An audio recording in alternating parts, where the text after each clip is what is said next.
সালাম আলাইকুম সবাইকে।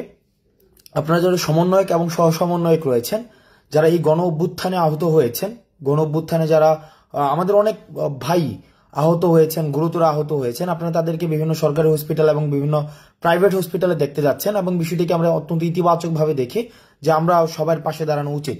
কিন্তু আপনারা জানেন যে স্বাস্থ্য মন্ত্রণালয় থেকে ইতিমধ্যে যারা আহত হয়েছে তাদের জন্য ডেডিকেটেড স্পেশাল ইউনিট করে দেওয়া হয়েছে, কারণ পোস্ট অপারেটিভ যেই ধরনের সংক্রামকগুলো ছড়ায় সেই জিনিসগুলো হচ্ছে একজন রোগীর জন্য আরো বেশি প্রবলেমেটিক। অর্থাৎ একটা রোগী এখন যে পর্যায়ে রয়েছে তার পরবর্তীতে অপারেশনের পরে যে বিভিন্ন যেই সংক্রামক ছড়ানোর যে প্রবণতাটি থাকে সেটি ওই রোগীকে আরো বেশি ক্ষতির সম্মুখীন করে ফেলে। সেই জায়গা থেকে আমরা যারা বিভিন্ন হসপিটালে ভিজিট করতে যাই আমরা যেন সচেতন থাকি, যেন আমরা রোগীর কেবিনে যেন আমরা প্রবেশ না করি। আমরা যারাই যাচ্ছি বিভিন্ন হসপিটালে আপনারা সর্বোচ্চ একজন বা দুজন আপনারা হসপিটালে প্রবেশ করবেন আর বাকিরা বাইরে থাকবেন। আপনারা সবাই দল নিয়ে একযোগে আপনারা যখন হসপিটালে যাবেন তখন চিকিৎসা সেবাটি বিঘ্নিত হয় এবং রোগীর জন্য সেটি ঝুঁকিপূর্ণ এবং সেটি আপনার জন্য ঝুঁকিপূর্ণ এবং যারা চিকিৎসা দিতে যান তাদের জন্য সেটি প্রবলেমেটিক।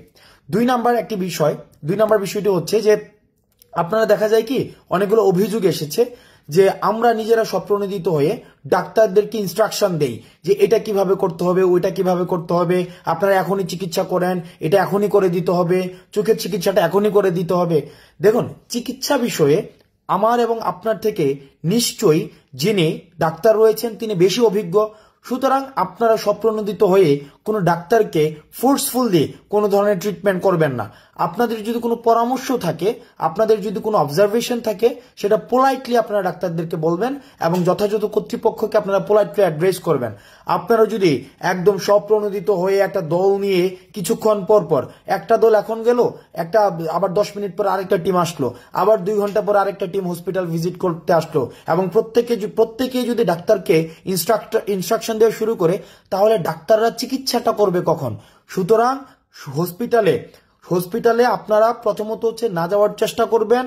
যদি কোনো অভিযোগ থাকে সেটা যথাযথ কর্তৃপক্ষের কাছে যাবেন এবং যেই ওয়ার্ডগুলোতে যারা অসুস্থ আছে তারা ভর্তি আছেন সেই ওয়ার্ডগুলোতে আপনারা প্রবেশ করার প্রয়োজন নেই, শুধুমাত্র যারা গার্ডিয়ান রয়েছে তারাই প্রবেশ করবেন।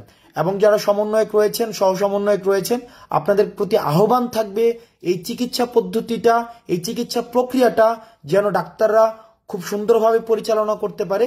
তাদেরকে আমরা বিভিন্ন পরামর্শ দিয়ে সহায়তা করব, কিন্তু তাদের সাথে কোনো ধরনের ইল ট্রিটমেন্টে, কোনো বাজে ব্যবহার, তাদেরকে ফোর্সফুলি কোনো কিছু বলা, এই কাজগুলো আমরা করব না। আপনারা ভালো থাকবেন, সুস্থ থাকবেন। সালামু আলাইকুম।